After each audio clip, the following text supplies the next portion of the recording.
नमस्कार प्यारे बच्चों, कैसे हैं आप सब। आशा करते हैं आप सब बड़े ही अच्छे होंगे। और आज जो हम आपको ब्रीफ डिस्क्रिप्शन देने जा रहे हैं, आपको रिवीजन चैप्टर के रूप में लेके आए हैं भोजन के घटक। तो इसका एक क्विक रिवीजन होगा बच्चों हमारे इस वीडियो में, और ये क्विक रिवीजन आपको हेल्प करेगा आपके एनुअल एग्जाम की प्रिपरेशन के लिए। तो जैसा कि आप देख पा रहे हैं स्क्रीन पर, भोजन के घटक है हमारे चैप्टर का नाम। क्लास 6 विषय विज्ञान, और जो अध्याय है भोजन के घटक। भोजन के घटक। तो प्यारे बच्चों, इससे पहले कि हम स्टार्ट करें कि भोजन के घटक क्या हैं, कौन कौन से हैं, कहाँ कहाँ से प्राप्त होते हैं, वो सबसे पहले भोजन की बात कीजिए। क्या आपको पता है भोजन हमें कहाँ से मिलता है? बहुत बेसिक क्वेश्चन है बच्चों। कहाँ से मिलता है? Yes, very good. भोजन हमें पौधों से मिलता है। विशेष तौर पे जो भी भोजन हमें मिलता है, चाहे वो चावल के रूप में हो, चाहे वो गेहूं के रूप में हो, चाहे वो बाजरा हो, ज्वार हो, मक्का हो, किसी भी तरह का भोजन आप जो भी ले रहे हैं प्यारे बच्चों, देश विदेश के कॉर्नर्स में, वो सभी हमें पौधों से प्राप्त होते हैं। तो आज के जो इस वीडियो में हम लोग पढ़ने जा रहे हैं प्यारे बच्चों, वो हम पढ़ने जा रहे हैं अबाउट कंपोनेंट्स ऑफ फूड। चलो, इससे पहले जरा बताइए, आज आपने नाश्ते में और दोपहर के भोजन में क्या खाया? नाश्ते में, अरे वाह, कोई बच्चा कह रहा है कि हमने दही लिया दोपहर को। कोई बच्चा कह रहा है सुबह हमने चाय के साथ पराठा लिया। अरे देखिए, कुछ बच्चे तो कह रहे हैं हम खाली पेट भी आ जाते हैं सर स्कूल में। बड़े बड़े शरारती बच्चे हैं। खाली पेट जो आते हैं वही फिर असेंबली में चक्कर खाकर गिर जाते हैं। तो बच्चों, इस तरह से आप देखिए, अपने साथियों के भी आंकड़े तैयार कीजिए कि किसने क्या खाया, पूछिए उनसे। इस तरह से आप टेबल बना सकते हैं। इसका बेनिफिट क्या होगा हमें? क्या बेनिफिट होगा इसका हमें? इसका बेनिफिट होगा कि हम जान पाएंगे कि जो भोजन है वो विभिन्न प्रकार का भोजन, जो हर एक घर में, मोहल्ले में, गांव में, या कोई क्षेत्र है, डिफरेंट क्षेत्र, तो वहां पे विशेष प्रकार का भोजन खाया जाता है बच्चों। और उसके अकॉर्डिंग आपने नोट कर लिया अपनी बुक में। किसी ने पराठे खाए चाय के साथ, किसी ने मक्खन के साथ खाए, किसी ने बाजरे की रोटी खाई, किसी ने चावल लिए होंगे। तो इसी तरह विभिन्न प्रकार की सब्जियां, फल फ्रूट आप दिन भर जो है खाते हो, कभी अपने नाश्ते में तो कभी अपने दोपहर के भोजन में। तो प्यारे बच्चों, नेक्स्ट देखिए हमारे पास, आपने अपनी टेबल बना ली होगी। नेक्स्ट देखिए, नेक्स्ट स्लाइड पे आपको क्या दिखाया जा रहा है। नेक्स्ट स्लाइड पे हमें यहाँ पे आपको अब पूछना है और साथ में बताना है कि भोजन के प्रमुख घटक कौन कौन से हैं। कौन कौन से हैं भोजन के प्रमुख घटक? तो भोजन के जब हम प्रमुख घटक की बात करते हैं प्यारे बच्चों, तो ये कुछ घटक हैं आपकी स्क्रीन के ऊपर। कार्बोहाइड्रेट, प्रोटीन, वसा। कौन कौन से हैं प्यारे बच्चों? कार्बोहाइड्रेट, प्रोटीन, वसा, विटामिन, और कुछ खनिज, कुछ फाइबर्स जिनको रेशा भी कहते हैं, और जल। ये विशेष तौर पर भोजन के घटक हैं जो दिन भर की हम अपनी एक्टिविटीज के दौरान अपने शरीर की ऊर्जा बनाए रखने के लिए प्रयोग में लेके आते हैं। ठीक है प्यारे बच्चों। तो carbohydrates, what is important about carbohydrate? क्या है ज्यादा इंपॉर्टेंट कार्बोहाइड्रेट के बारे में प्यारे बच्चों? कार्बोहाइड्रेट से हमें भरपूर ऊर्जा मिलती है। उस ऊर्जा का उपयोग हम लोग दिन भर जो हमारी कार्य प्रणाली होती है, चाहे हम स्कूल में जाना शुरू करें, फिर खेलना भी उसमें आ गया, पढ़ना भी उसमें आ गया, लिखना पढ़ना सब कुछ जो है उसमें आ गया बच्चों। कहते हैं ना, भूखे पेट भजन ना होए रामा। अरे कुछ खाने को मिले तभी तो गाएंगे गाना, है ना। तो दिमाग भी जो हमारा है बच्चों, वो जो है भूखे पेट है जो, हमारी मेमोरी जो है डिक्रीज हो जाती है। तो कार्बोहाइड्रेट के कुछ मुख्य स्रोत आपकी स्क्रीन पे दिखाए गए हैं बच्चों, जो चावल रोटी और आलू के द्वारा हमें विशेष रूप में प्राप्त होते हैं। अन्य स्रोत भी आप सोच सकते हो, ये नहीं है कि हमने 3 लिख दिए तो ये 3 ही हैं। तो आप देखिए, क्या आम से आपको कार्बोहाइड्रेट नहीं मिलता? मिलता है या नहीं? इस तरह से आपको बच्चों चेकआउट करना है। और तभी हमने शुरू में लिस्ट बनवाया था कि कौन से बच्चे सुबह नाश्ते में क्या खाया, दोपहर में क्या खाया। ठीक है बच्चों। मिड डे मील में भी तो डेली अलग अलग मिलता है ना आपको फूड। वो क्यों मिलता है? ताकि आपको पूर्ण पोषण मिल सके। विभिन्न प्रकार के जो भोजन के घटक हैं वो पर्याप्त मात्रा में आपको मिल सकें। तो डियर स्टूडेंट, नेक्स्ट देखिए हमारे पास अभी चावल रोटी और आलू से आपने कार्बोहाइड्रेट प्राप्त कर लिया। नेक्स्ट है हमारे पास जो दूसरा महत्वपूर्ण घटक है भोजन का, वो है बच्चों प्रोटीन। प्रोटीन हमें कहाँ से मिलता है प्यारे बच्चों? अरे वाह, कुछ बच्चे दूध का, अंडे का यहाँ पे विशेष तौर पे नाम ले रहे हैं, लेकिन बच्चे दाल और चने को भूल जाते हैं, जहां से भरपूर मात्रा में प्रोटीन मिलता है। क्या क्या काम आता है प्रोटीन हमारे? प्रोटीन हमारे शरीर के विकास और मरम्मत के लिए काम आता है। शरीर का विकास, अरे शरीर का विकास, लंबे चौड़े ग्रोथ आपकी होना, नहीं तो छोटे नहीं रह जाओगे। अगर प्रोटीन नहीं मिला तो छोटे रह जाओगे ना। प्रोटीन मिलता गया तो विशालकाय भी हो सकते हो, अगर उसकी मात्रा आपने ज्यादा ले ली। तो एक नियमित और निश्चित मात्रा आपने लेनी है। तो आपके सुबह के ब्रेकफास्ट में, दोपहर के खाने में, डिनर में आप विभिन्न वैरायटीज जो हैं फूड की, कोशिश कीजिएगा थोड़ी थोड़ी मात्रा में आप ले लें, जिससे आपका शरीर का पूर्ण विकास हो जाए। और जो दिन भर कार्य करने से आपके शरीर के ऊतकों की टूट फूट हो जाती है, जो शरीर के अंग कमजोर पड़ जाते हैं, उनका भी मरम्मत हो जाए। लेंगे ना ठीक मात्रा में।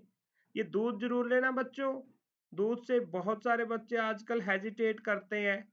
बेशक आप अंडा ना लें, बेशक आप ये दालें ना लें। देखो दालें तो लेनी चाहिए वैसे, नहीं तो फिर पूर्ण मात्रा नहीं मिलेगी।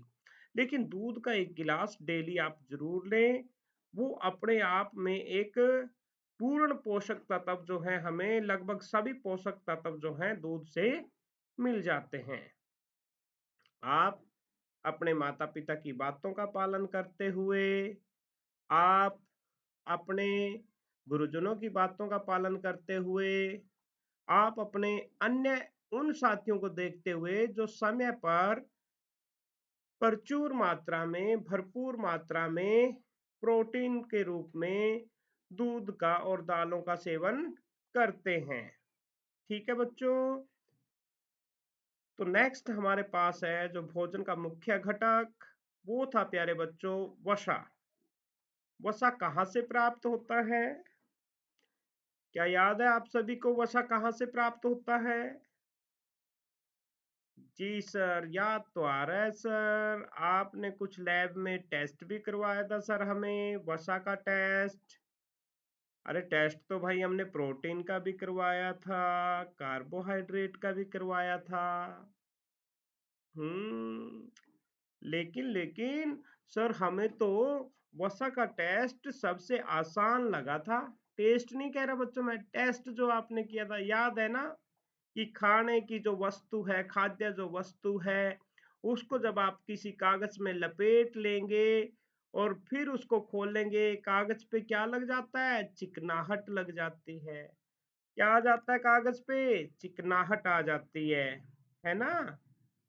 तो जो भी तेल है, घी है, मक्खन है, तो वो वसा के भरपूर स्रोत होते हैं प्यारे बच्चों। और यहाँ पे वसा को दर्शाया गया आपके ऊर्जा के दूसरे स्रोत के रूप में। मैं तो कहूंगा कि ये मुख्य स्रोत है आपका। जब आप ग्रोथ कर रहे होते हैं, जिस एज में अभी आप आ रहे हैं बच्चों, आपको बहुत ज्यादा वसा की जरूरत है। लेकिन याद रखिएगा, खेलने कूदने में, पढ़ने लिखने में आप अपनी इस ऊर्जा का बारी बारी से प्रयोग कीजिएगा। अगर वसा की मात्रा आप ज्यादा लेते रहे और आपने काम किया नहीं, आपने भोजन की ऊर्जा का प्रयोग नहीं किया, सदुपयोग नहीं किया, तो क्या होगा? आप मोटे हो जाएंगे। और मोटा होना अपने आप में एक बीमारी है प्यारे बच्चों। ठीक है ना? विभिन्न प्रकार की बीमारियां जो है वहां पे आ जाएंगी। तो वसा के रूप में हमने देखा कि वसा जो है हमें घी, तेल, मक्खन जैसे जो है पदार्थों से प्रचुर मात्रा में मिलती है और ये हमारी ऊर्जा का दूसरा सबसे बड़ा स्रोत है। कार्बोहाइड्रेट्स के बिना तो प्यारे बच्चों काम चलता ही नहीं है हमारा, और वो आम रूटीन में हम चाहे अनचाहे वो हमें लेना ही पड़ेगा। So what is next? Next हमारे पास है डियर स्टूडेंट, ये है विटामिन और खनिज तत्व। कुछ विटामिन और कुछ खनिज अब हमारे सामने आए हुए हैं प्यारे बच्चों। विटामिन और खनिज, अरे सर, हमने तो मुख्य घटक के रूप में कार्बोहाइड्रेट, वसा और प्रोटीन को ही जाना था अभी तक। ये विटामिन एवं खनिज क्या है सर? तो ये भी हमारे भोजन के मुख्य घटकों में से एक हैं। कहाँ से और कैसे प्राप्त होते हैं, ये सभी स्रोत हम आपको पढ़ा चुके हैं, याद करवा चुके हैं। आज का जो हमारा विशेष ये रिकॉर्डिंग सेशन था बच्चों, ये था कि क्विक रिवीजन आपका हो जाए। क्या काम करते हैं ये? शरीर की रोग प्रतिरोधक क्षमता को बढ़ाते हैं, हड्डियों को मजबूत बनाते हैं। याद है ना रोग प्रतिरोधक क्षमता? क्या होती है रोग प्रतिरोधक क्षमता? याद कीजिए, याद कीजिए। जो बच्चे जल्दी जल्दी बीमार हो जाते हैं, बताइए उनकी रोग प्रतिरोधक क्षमता ज्यादा है या कम है? वेरी गुड, कम है उनकी रोग प्रतिरोधक क्षमता। और जो बच्चे आसानी से बीमार नहीं होते, मौसम के परिवर्तन पर, स्थान बदलने से, तो उनकी रोग प्रतिरोधक क्षमता क्या है प्यारे बच्चों? वो उनकी रोग प्रतिरोधक क्षमता स्ट्रोंग है, ज्यादा है उनकी क्षमता। They can face the disease और एनी टाइप ऑफ माइक्रोब्स, जो बीमारियों का कारण बनते हैं, उनका वो सामना डट कर करते हैं। विशेष तौर पर कहाँ से मिलते हैं? फल, सब्जियां और दूध। ये बात आप याद रखिएगा। हरी सब्जियां विशेष तौर पे लीजिएगा, फल फ्रूट लीजिएगा, मौसमी फ्रूट्स लीजिएगा बच्चों। जिस मौसम में जो फ्रूट चल रहा होता है ना, वही भरपूर स्रोत है विटामिन एवं खनिज का। किसी अन्य फ्रूट को मत लीजिएगा प्यारे बच्चों, याद रखिए ना। आजकल जैसे ठीक है अंगूर वगैरह चले हुए हैं हमारे आजकल के मौसम में। हाँ, कोई अन्य फ्रूट और क्या चला हुआ है? किन्नू वगैरह भी जो है काफी प्रचुर मात्रा में अवेलेबल हैं। हरी सब्जियों में अभी देखिए, आप कोई भी हरी सब्जियां जो है, अभी अभी पालक का सीजन धीरे धीरे खत्म हो रहा है, आगे अभी घिया, तौरी की सब्जी जो है आपके लिए ज्यादा फायदेमंद रहेंगी। तो इस तरह से आप अपने जो फ्रूट हैं उनके बारे में भी मौसम के हिसाब से देखिएगा, जिससे आपको विटामिन और खनिज मिल सकें। आपको मैं एक काम देता हूं बच्चों, आप कमेंट सेक्शन में मुझे बताइए, कुछ विटामिन्स के नाम बताइए, कुछ खनिज के नाम बताइए, और वो काम क्या आते हैं। I am waiting for your answer. Hmm, डालिए। शाबाश, कुछ बच्चों का आ रहा है रिस्पॉन्स, कुछ एक का ही आ रहा है अभी तो। Very good. अरे सर, टाइप करने में समय लग रहा है बच्चों को, जल्दी कीजिए टाइप। वेरी गुड, बच्चे ने लिखा विटामिन ए, विटामिन बी। अरे वाह, इन्होंने तो, कुछ बच्चों ने तो इन विटामिन की कमी से होने वाले रोगों के नाम भी लिख दिए। खनिज समझ नहीं आया सर। अरे खनिज जैसे पोटाशियम, कैल्शियम, है ना, आयरन, ये खनिज हैं, लोहा तत्व वगैरह, जो हमारे शरीर को मजबूत बनाते हैं, रोग प्रतिरोधक क्षमता बढ़ाते हैं, है ना, हड्डियों को मजबूत बनाते हैं। ठीक है ना बच्चों, याद रहेगा ना? जी सर, डेफिनेटली हम मेहनत करेंगे, एग्जाम में अच्छे मार्क्स से हम पास होके दिखाएंगे सर, अपनी मेहनत से सफल होंगे सर, हम चीटिंग नहीं करेंगे सर। यही बात कह रहे हैं ना प्यारे बच्चों? नेक्स्ट है बच्चों, जो हमारे पास ये है रेशा। What do you mean by रेशा और फाइबर? कहाँ से मिलते हैं, कैसे प्राप्त होते हैं, काम क्या है? देखिए, जब रेशों की बात आती है ना बच्चों, ये विशेष तौर पे इसमें जब हम सैलेड वगैरह लेते हैं, कोई फ्रूट लेते हैं, मान लो कि एप्पल ले लिया, अमरूद ले लिया, है ना, कच्चे फ्रूट्स ले लिए हमने, खीरा, ककड़ी, मूली, गाजर, जो भी हैं, ये कुछ अगर हमने ले लिया ना बच्चों, सलाद के रूप में, सैलेड के रूप में, टमाटर, प्याज, एटसेट्रा, ये हमारे फाइबर का काम करते हैं, रेशा का काम करता है। बताई थी ना आपको रेशे की इंपॉर्टेंस क्या है। जो ये फाइब्रस फूड होते हैं क्या काम आते हैं, याद है क्या आपको? वेरी गुड, एक बच्चे ने आंसर दिया, सर ये हमारे भोजन के पाचन में सहायता करते हैं। वेरी गुड, भोजन को पचने में सहायता करते हैं हमारे। क्या ये खुद भी पच जाते हैं बच्चों? नहीं सर, खुद तो पचते नहीं, लेकिन पाचन में ये जो है सहायता करते हैं। वेरी गुड, बहुत अच्छा है, बच्चे हमारे साथ जुड़ गए हैं, बच्चों को अभी काफी आनंद आ रहा है। अब हमने अपनी टीचिंग टेक्निक को भी बदला है, टेक्नोलॉजी का प्रयोग किया है, जिससे हमारे बच्चे भी टेक्नोलॉजी सीखते रहेंगे साथ में। जल को भी भोजन के घटकों में हम शामिल कर सकते हैं प्यारे बच्चों। ठीक है, तो ये जल वैसे तो हमें कई प्रकार के जो फ्रूट्स हैं पर्याप्त मात्रा में उनसे मिल जाता है, सैलेड वगैरह है उनसे मिल जाता है बच्चों। बट बॉडी में जो जल की मात्रा ऑलरेडी 70% जो बॉडी के अंदर है जल की मात्रा है, अगर जल की कमी हो गई प्यारे बच्चों, अगर बॉडी के अंदर जल की कमी हो गई तो क्या होगा?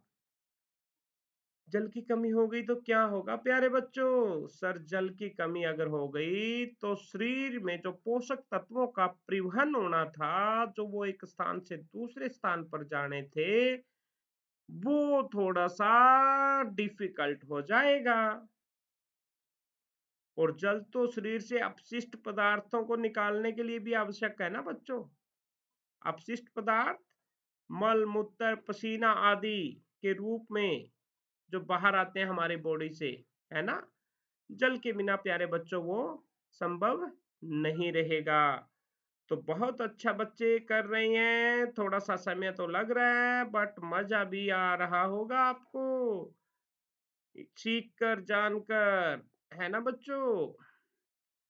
तो ओवरऑल जो इस चैप्टर का मकसद है प्यारे बच्चों, वो मेन मकसद इस चैप्टर का ये है कि बच्चों, अगर आपको हेल्दी होना है, अगर आपको अपनी मेमोरीज को स्ट्रोंग रखना है, तो आप बच्चों को क्या चाहिएगा, ताकि आपको हर एक जो घटक हैं आपको प्रचुर मात्रा में मिल सके प्यारे बच्चों।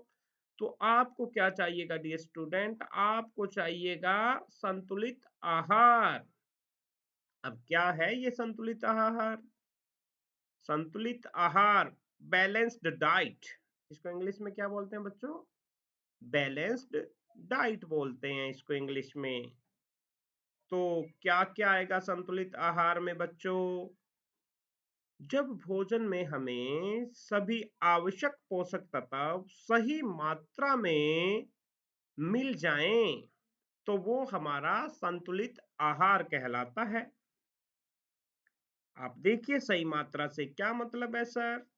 आप देखेंगे कि छोटे बच्चों को कितना उसमें कार्बोहाइड्रेट चाहिए, कितना उनको प्रोटीन चाहिए, कितना उनको वसा चाहिए, ये डाइट चार्ट में सब कुछ मेंशन होता है बेटा।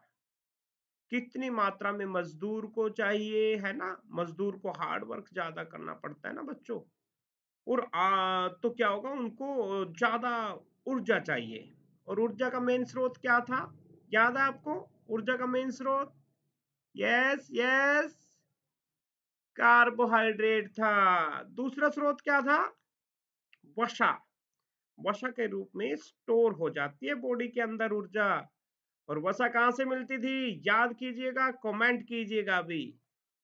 तो बच्चों आपसे हम यही आशा कर रहे हैं कि आप अपने खान पान की आदतों का भी विशेष तौर पे ध्यान रखेंगे और संतुलित आहार लेने की कोशिश करेंगे। ऐसा संतुलित आहार, जैसे ये सुंदर सी प्लेट सजी हुई है बच्चों, इसके अंदर आप देख रहे हो आपका सैलेड भी है, आपका फ्रूट्स भी है, आपके जो इसमें काजू बादाम अखरोट भी हैं थोड़ी थोड़ी मात्रा में, है ना? चावल भी आप लें, चपाती भी आप लें, तो थोड़ी थोड़ी मात्रा में ये लिया जा सकता है बच्चों। अरे मैं, अगर एक समय में ना ले सकते हो डियर स्टूडेंट, आप मान लीजिए आप एक समय में नहीं ले पा रहे, आपने जो दोपहर में भोजन किया उसके साथ फिर आप क्या कीजिएगा, रात को थोड़ा सा चेंज कर लीजिएगा अपने भोजन में, है ना? कर लेंगे ना? तरीके तो आपको ढूंढने हैं थोड़ी थोड़ी मात्रा में।